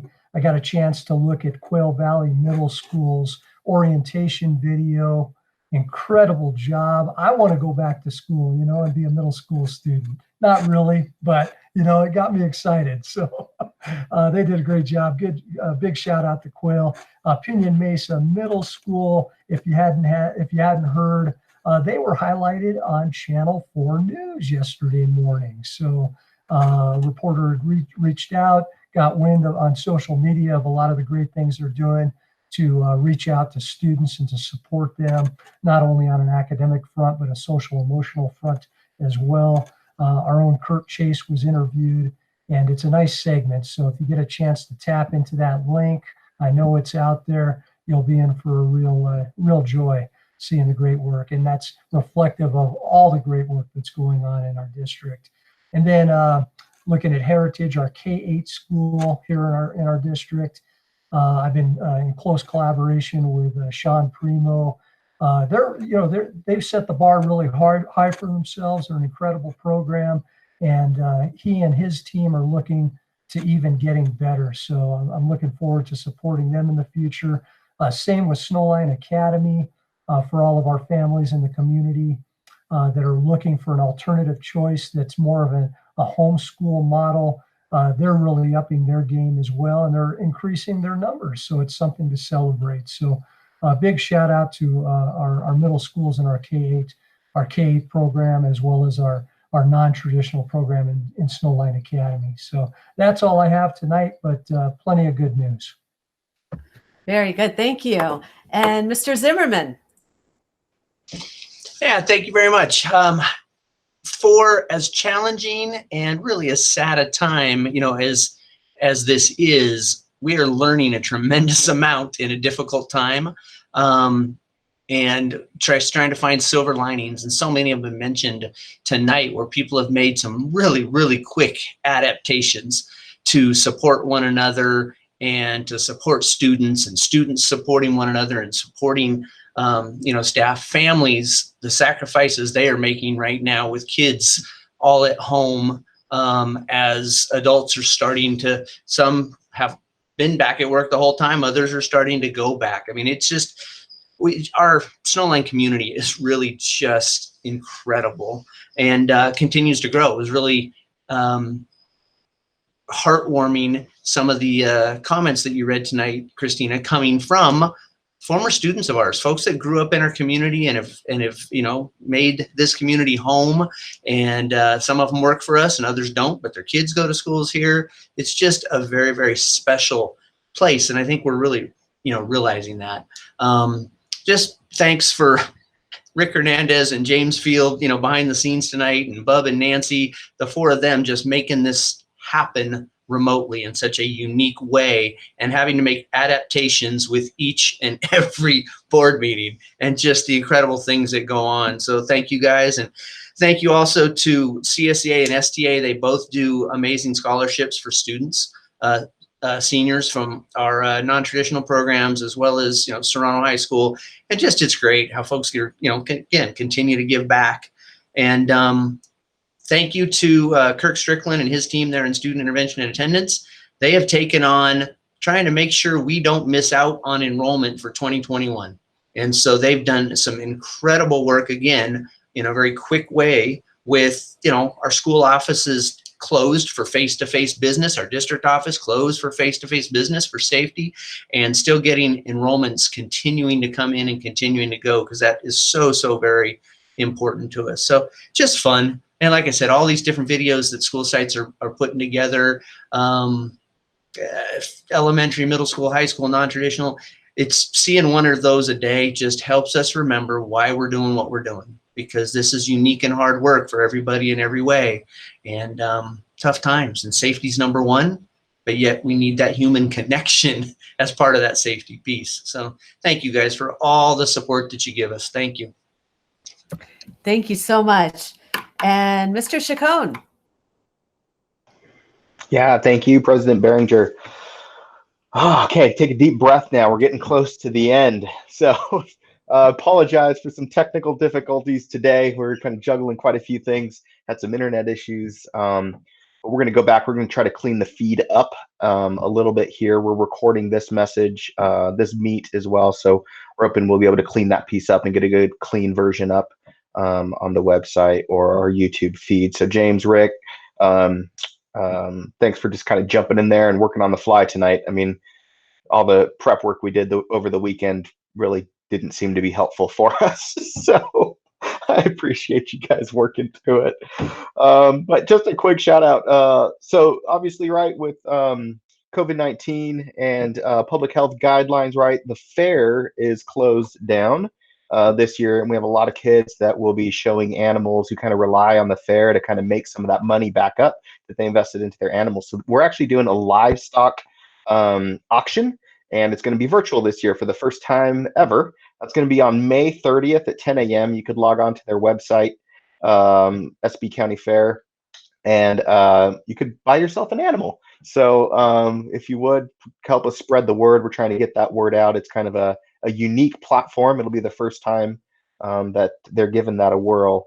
But nonetheless, share the news and tune in and help support our kids and our neighboring district students as well. So thanks, guys. Hope everyone has a great night. Appreciate the support and your patience as we work through this. Thank you very much. And Mrs. Stepp. I know you're Yes, there. I am. Yes, I'm sorry. I have to stop typing and then get to it. Thank you, President Berenger. I would echo the comments regarding the art. Amazing, amazing. So many talented kids. And I also must give a shout out for the Go video, which I have a granddaughter, the oldest grandchild that I have, who will be going to Dixie State University in St. George, Utah. And so we are very proud of her. And I echo the same thing about Snowline. I've had all of my kids graduated from Snowline. Of my 10 grandkids, I have 7 who attend Snowline. And it's just a great district. And just a big, huge thanks. This COVID-19 has really just taken us for a ride. And it is really the hours of work being put in to look at the steps that have to be taken to reopen, the things that we're going to have to do, the ICS team creating those smaller task forces. It's a lot, and I just appreciate everybody's support and you as a board for supporting us on that as well, because it definitely is going to be a task to complete, but we will do it. And that's all I have. Thank you. Thank you so much. And Dr. Holman. Thank you, President Berenger. I want to maybe start here real quickly with Member Funk's reference to the budget. Make sure all the board members know that even though we're at the stay-at-home order, the May Revise conferences, workshops still take place. And they're very important at all times of the, or in all years, I should say, but particularly in these times, as Member Funk said oh so very well, it's really critical for us to be part of those. So May 20th, May 22nd, I'll be part of both of those. All of us will be part of some of them, if not all of them. And it's just our effort to ensure that our community has all the information. I don't blame anyone asking the questions right now. And to be quite frank, we're asking questions too. Member Funk, what you mentioned is absolutely what we're hearing, right? And that is the challenges of the budget and what we're faced with relative to what COVID-19 has done financially to an entire nation, if not world. So please understand, all board members, that we'll bring that information back to you and ensure that it's part of the conversation with our entire learning community, because it's just oh so very important for us to be able to make the decisions based upon what will be coming forward with our budgets. That'll be informed.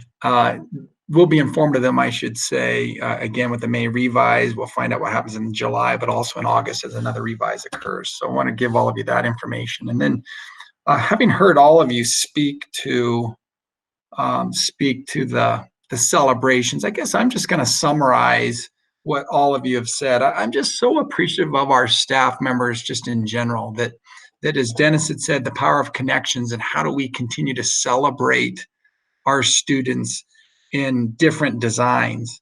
And from today's Serrano High School cap and gown distribution to everything else that was mentioned, right? What elementary school had delivered signs, for instance, to all the 5th graders in the shadow of darkness, so that when they woke up, those kids got to see a congratulations class of 22 or 2020 5th grade sign in their yard. The list is endless.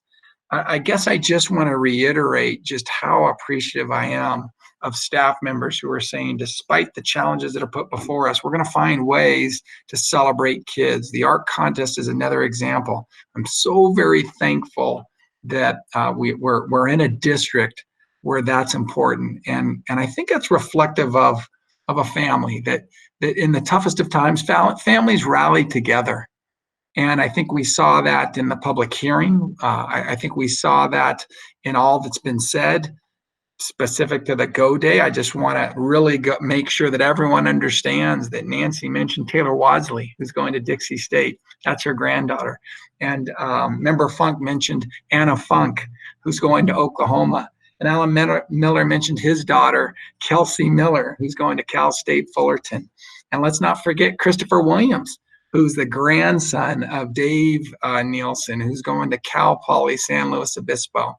Those are all family members, direct family members who are going. But I think our district, again, I was just reinforced tonight, and I have been in doing my job, seeing how we rally as a family to lift everyone up in the toughest of times. And I guess I'll just end my comments around Teacher Appreciation Week. That was technically last week, and thank you to you board members for adopting that resolution. And I'm looking forward to celebrating our classified staff. I think that's next week. And so with that, relative to Teacher Appreciation Week, I ran into a little bit of research, and it's from the master of meta-analyses, and that's John Hattie.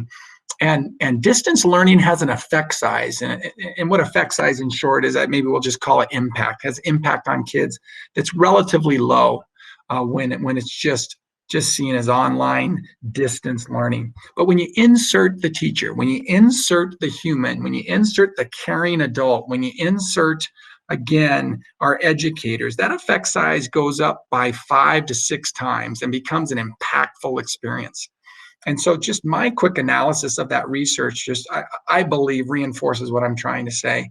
And that is that these connections during this time, whether they be virtual or we're starting to see them in social distancing ways and with the appropriate PPE. And we saw it even today up at Serrano High School. These opportunities for kids to connect with the adults is so critical. So I thank our family members who are our teachers, who are our classified staff, who are everybody, because it ends up being a situation where we can have those Go videos and we can really see the successes of all of our children. Absolute honor for me to be part of this. And I'm just so thankful for all who might be listening tonight. I hope everyone understands how much we appreciate what's been done to serve our kids. So President Behringer, thank you for allowing me to share that.